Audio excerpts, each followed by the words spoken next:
Assalamualaikum warahmatullahi wabarakatuh. I am Bagas Prasantoso from class 6B1 from English Language Department.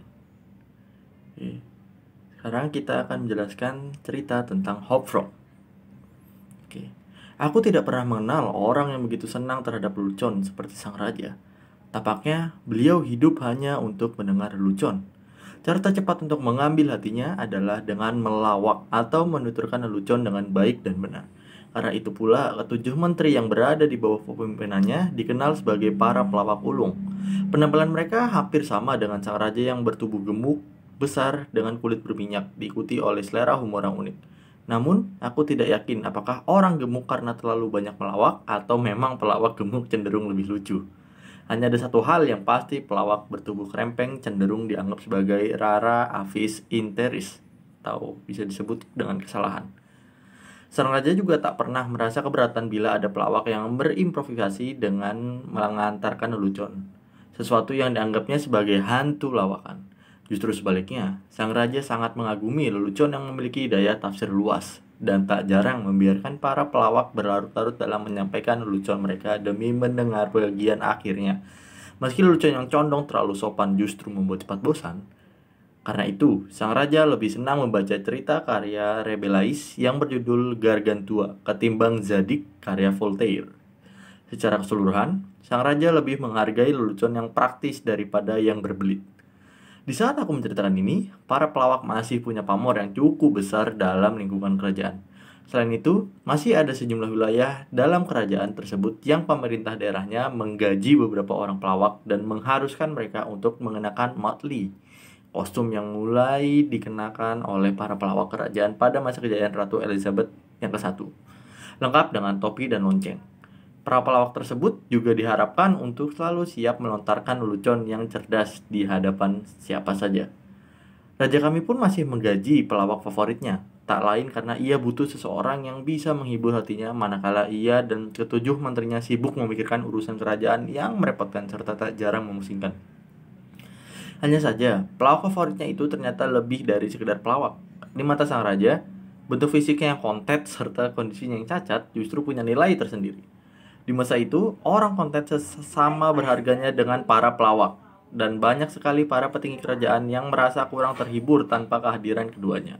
Mereka butuh pelawak untuk membuat mereka tertawa, serta orang kontet untuk ditertawai. Meski begitu, menurut pengamatanku, 99% daripada pelawak yang pernah ketemui justru berbadan gemuk, berwajah bulat, dan sama sekali tidak lincah. Oleh sebab itu, tidak bisa disalahkan juga apabila sang raja menaruh perhatian lebih terhadap Hop Frog, nama pelawak favoritnya. Aku yakin, Hop Frog bukan nama asli pelawak itu, melainkan julukan khusus yang diberikan oleh ketujuh menteri kerajaan karena caranya berjalan yang agak sedikit melompat, seperti kodok. Anehnya, Hop Frog hanya bisa berjalan dengan cara melakukan kombinasi gaya jalan yang berbeda antara melompat dan bergoyang. Selain perutnya yang buncit dan kepalanya yang peang, bahkan seluruh anggota kerajaan jadi lebih mudah mengenalinya karena keunikan tersebut. Namun, walau Hop Frog memiliki kelainan pada kakinya yang membuat proses perjalanan sulit dan menyakitkan, hal ini justru melatih otot-otot lengannya agar lebih kuat dan membuatnya begitu lincah dalam kegiatan-kegiatan lain seperti mengayun dari satu dahan pohon ke dahan pohon lainnya, atau dengan bantuan tali, serta memanjat apa-apa saja yang bisa dipanjat. Tentunya, kelebihan Hop Frog dalam melakukan aktivitas tersebut sangat tidak cocok dengan nama panggilannya sebagai kodok, karena ia lebih menyerupai tupai atau monyet kecil. Aku sendiri kurang yakin dari mana asal-usul Hop Frog. Kalau tidak salah, ia lahir di daerah miskin yang namanya masih asing di telinga para penghuni kerajaan, jauh sekali dari istana tempat tinggal sang raja. Dulu, seorang jenderal yang bernaung di bawah kepemimpinan sang raja pernah datang ke provinsi dari mana Hop Frog berasal dan menculiknya untuk dipersembahkan sebagai hadiah bagi sang raja. Dan selain Hop Frog, sang jenderal juga menculik seorang gadis yang bertubuh kontet yang untungnya memiliki anggota tubuh yang berukuran proporsional yang memungkinkan untuk bekerja sebagai penari profesional. Gadis itu juga dipersembahkan bagi sang raja. Menimbang situasi mereka yang senasib, tak heran apabila Hop Frog dan gadis itu menjalin tali persahabatan yang erat. Walau persahabatan itu tidak membawakan keuntungan bagi Tripeta, si gadis kontet, namun bagi Hop Frog justru sebaliknya. Tripeta yang cantik, anggun, dan lincah, meskipun kontet, merupakan figur yang dikagumi dan diidolakan banyak orang. Oleh sebab itu, dia punya pengaruh cukup besar di wilayah kerajaan. Dan dia tak pernah malu-malu dalam menggunakan pengaruhnya untuk menolong Hopfrog. Di salah satu acara kerajaan, aku lupa nama acara tersebut, sang raja memaksakan untuk mengadakan pesta topeng. Dan setiap kali pesta topeng diadakan, maka baik Hopfrog maupun Trippetta diharuskan tampil. Khususnya Hopfrog, karena ia memiliki banyak sekali ide menarik untuk acara-acara besar seperti pesta topeng dengan memasukkan karakter-karakter unik untuk dijadikan contoh, serta mengatur gaya kostum yang elegan, hingga tampaknya tak ada satu hal pun yang bisa selesai tanpa bantuannya. Ketika malam yang tunggu-tunggu tiba, seluruh anggota kerajaan tampak antusias menghadiri pesta topeng yang diadakan sang raja. Ruang pesta didandani sedemikian rupa hingga tampil berkilauan. Sementara para tamu sudah menyiapkan kostum yang akan mereka pakai. Tidak ada seorang pun di antara mereka yang salah kostum, karena semua telah mempersiapkan topeng mereka selama sebulan sebelum pesta, kecuali sang raja dan ketujuh menterinya. Entah kenapa mereka begitu ragu. Mungkin mereka ingin menyampaikan semacam lelucon kepada para hadirin, atau mungkin mereka kebingungan gara-gara tubuh mereka terlalu gemuk. Sayangnya, waktu terus berlalu, dan di tengah keputusan mereka, sang raja pun memanggil Trippetta dan Hopfrog. Kedua orang konten itu pun memenuhi panggilan sang raja dan pergi menghadap beliau. Tapi setiba mereka di sana, sang raja justru tengah meminum anggur bersama 7 menterinya. Dan mood beliau juga tampaknya tidak terlalu bagus.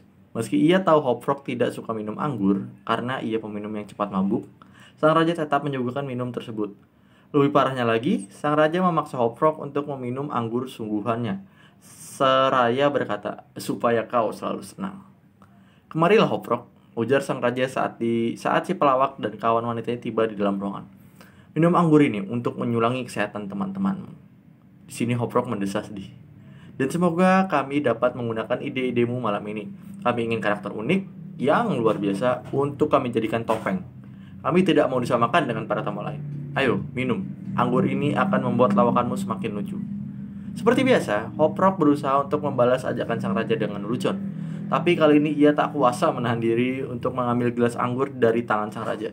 Kebetulan hari ini adalah hari ulang tahunnya. Dan ketika sang raja menyinggung perihal teman-temannya, ia mendadak merasa sedih dan melankolis. Matanya berkaca-kaca mengingat teman-teman di kampung halamannya.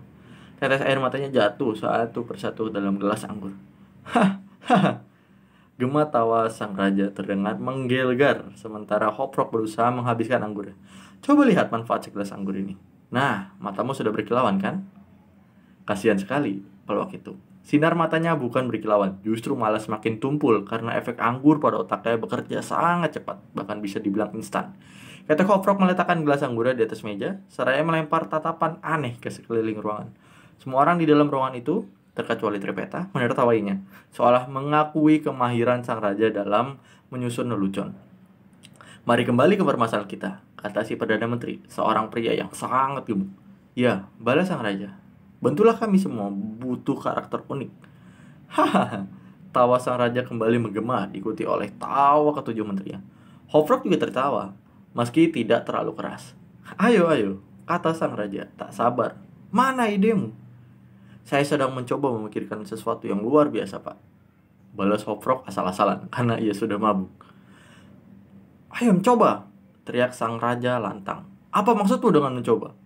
Aku tahu kamu pasti perlu minum lebih banyak. Ayo minum ini.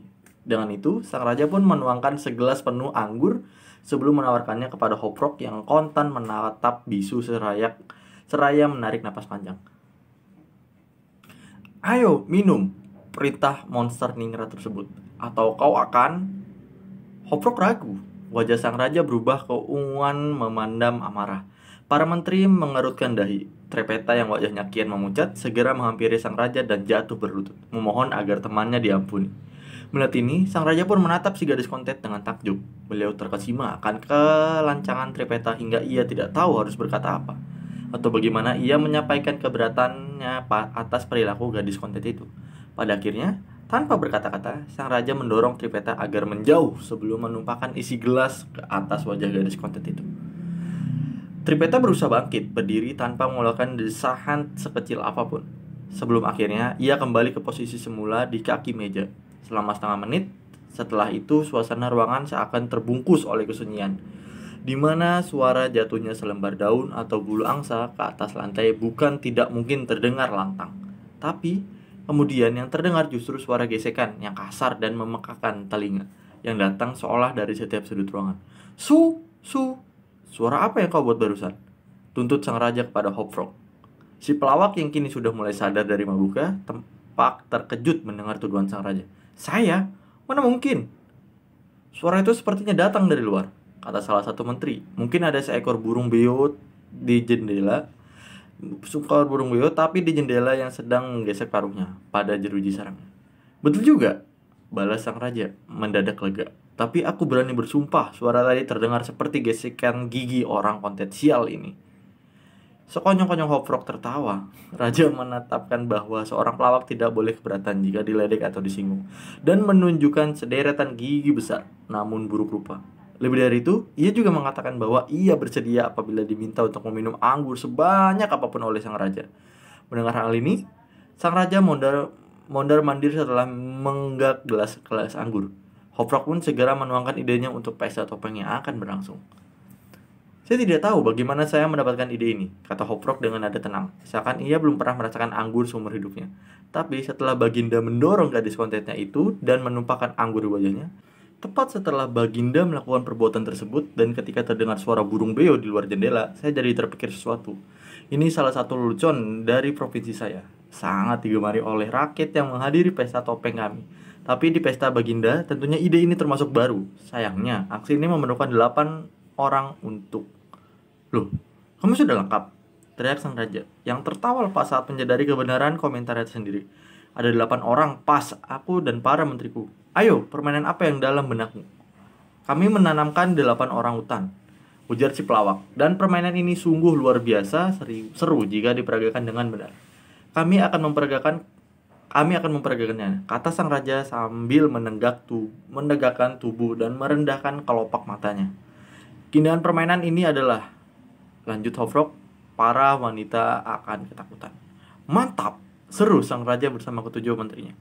Saya akan mendandani kalian sebagai orang hutan, lanjut si kurcaci. Serahkan semuanya pada saya. Saya akan membuat sosok kalian menyerupai orang hutan hingga para tamu pesta topeng menyangka kalau kalian hewan sesungguhan. Dan tentunya mereka akan kaget setengah mati. Oh, hebat sekali idemu, ujar sang raja. Hopfrog, aku akan mengangkat derajatmu. Kalian harus menggunakan rantai dan menggoyangkan rantai itu, tutur Hopfrog. Karena dalam skenario ini, kalian akan pura-pura memerankan 8 orang hutan yang baru saja kabur dari kandang hewan beramai-ramai. Baginda pasti senang melihat bangsat, iklan anjing memek.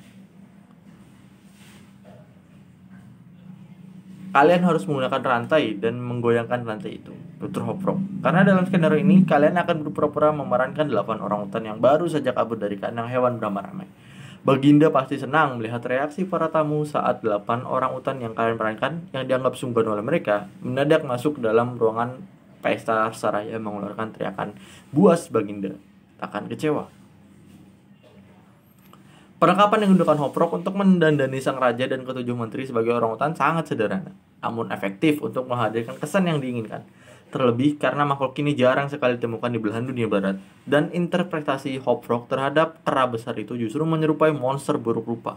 Dengan harapan, semua orang akan percaya bahwa 8 individu tersebut memang benar-benar sekelompok orang hutan. Sang raja dan ketujuh menterinya segera dibalut dengan kaos dan celana jejaring yang ketat, lalu dibalut dengan Setelah itu, beberapa anggota menteri mengusulkan agar mereka menempelkan bulu-bulu angsa di sekujur tubuh mereka. Tapi di usulan itu ditolak mentah-mentah oleh Hopfrog, yang mendemonstrasikan bahwa bulu orang hutan lumrahnya memiliki tekstur lebih keras, lebih kasar, dan karenanya lebih baik diimitasikan dengan mantel berbulu. Akhirnya, mereka pun setuju untuk menggunakan mantel itu demi menipu para tamu pesta yang kini tengah asyik menikmati kemeriahan di dalam istana. Tak lama, Hopfrog menjadikan sebuah rantai panjang untuk mengikat 8 orang hutan tersebut. Pertama, ia melingkari rantai itu di sekeliling pinggang sang raja dan mengikatnya seerat mungkin. Lalu secara berurutan melakukan hal yang sama kepada 7 menteri yang tak sabar menunjukkan karakter mereka di tengah pesta.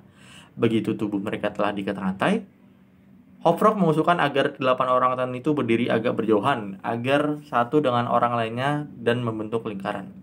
Lalu, agar tampak lebih meyakinkan, Hopfrog mengambil sisa rantai dan menyilangkan di antara ke-8 individu yang kini tak dapat bergerak.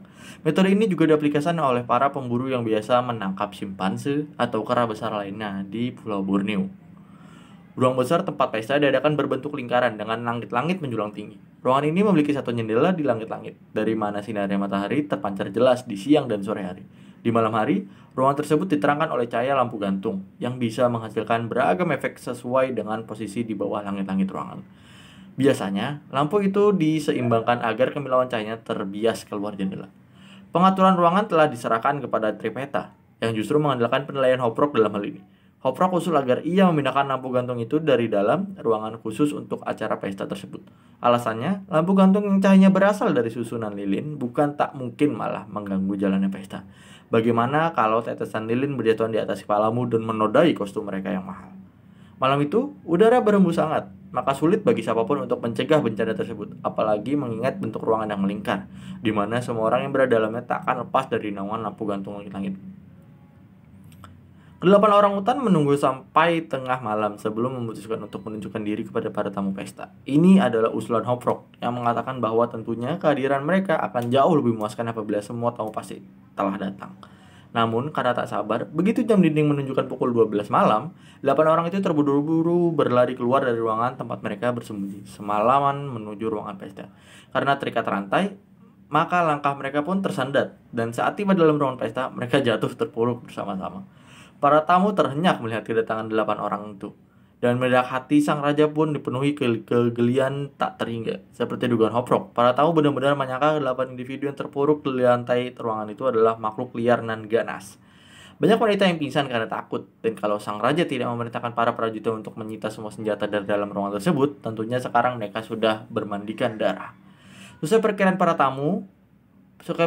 para tamu pun berbondong-bondong melarikan diri. Namun sang raja sudah memerintahkan prajuritnya untuk mengunci pintu ruangan.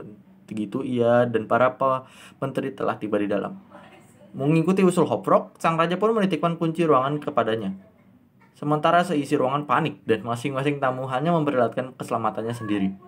Rantai yang biasa menggantung lampu lilin yang telah ditarik karena lampu gantung tersebut tidak digunakan. Tampak diturunkan perlahan-lahan hingga kaitnya menggantung sekitar setengah meter di atas lantai.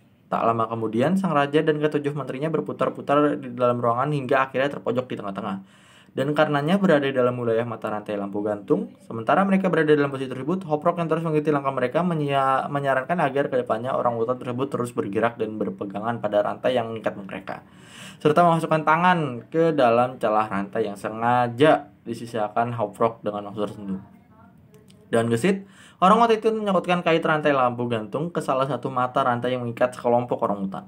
Dan sekonyong-konyong, rantai lampu itu ditarik ke atas hingga ke-8 individu yang tercekat rantai mendadak terjerat lebih erat. Kini wajah mereka nyaris bersentuhan. Isi ruangan meledak dalam tawa, termasuk para kera, dan Hoprok segera bersiul. Ketika tiba-tiba rantai lampu gantung menarik mereka sekitar 5-6 dari lantai ruangan, membuat sekelompok orang utan itu panik, hendak membebaskan diri dengan kaki menggantung di udara. Hoprok yang berpegang erat pada rantai masih berada di posisi yang sama di tengah ke-8 individu bertopeng seolah tak terjadi apa-apa, seraya menjulurkan obor di tangan ke arah mereka, seakan masih penasaran untuk mengetahui identitas para kera. Dalam waktu kurang dari 30 detik, 38 orang pun terbakar api membara, disaksikan oleh para tamu yang berteriak-teriak tanpa bisa berbuat apa-apa untuk menyelamatkan mereka. Lama-lama, api yang berkobar semakin membara, membuat si pelawak terpaksa memencet rantai yang terjulur dari langit ruangan, agar ia bisa menjauh dari kerumunan orang bawah. Saat ia bergerak ke atas, para tamu kembali diam, menghadiri sebuah kesempatan emas bagi Hoprok untuk angkat suara. Sekarang saya bisa lihat dengan jelas, katanya, siapa identitas orang-orang ini. Mereka adalah sang raja dan ketujuh menteri yang terhormat. Seorang raja yang tak keberatan menyerang seorang gadis tak berdaya dan ketujuh penasihatnya yang mendukung perbuatan keji tersebut. Apabila Anda bertanya siapa saya, nama saya Hoprok, saya pelawak kerajaan, dan ini adalah lawakan saya yang terakhir. Karena mantel berbulu itu juga dilapisi oleh ter yang mudah tersulut bara, belum lagi Hoprok selesai berbicara, ke-8 korbannya telah hangus di telan kobaran api. Mayat mereka menggantung di bawah langit-langit ruangan. Hitam, buruk rupa, tak bisa dikenali. Si pelawak kontet ini melempar obora ke arah tumpukan mayat yang terikat rantai, lalu memanjat santai menuju langit ruangan di mana ia menghilang di antara celah jendela. Banyak yang mengira bahwa Tripeta yang berjaga di atas ruangan ikut terlibat di dalam aksi balas dendam sahabatnya, dan bahwa keduanya kabur dari istana untuk kembali ke kampung halaman, karena sejak saat itu tak ada yang pernah melihat mereka lagi. Sekian dari saya. Wassalamualaikum warahmatullahi wabarakatuh.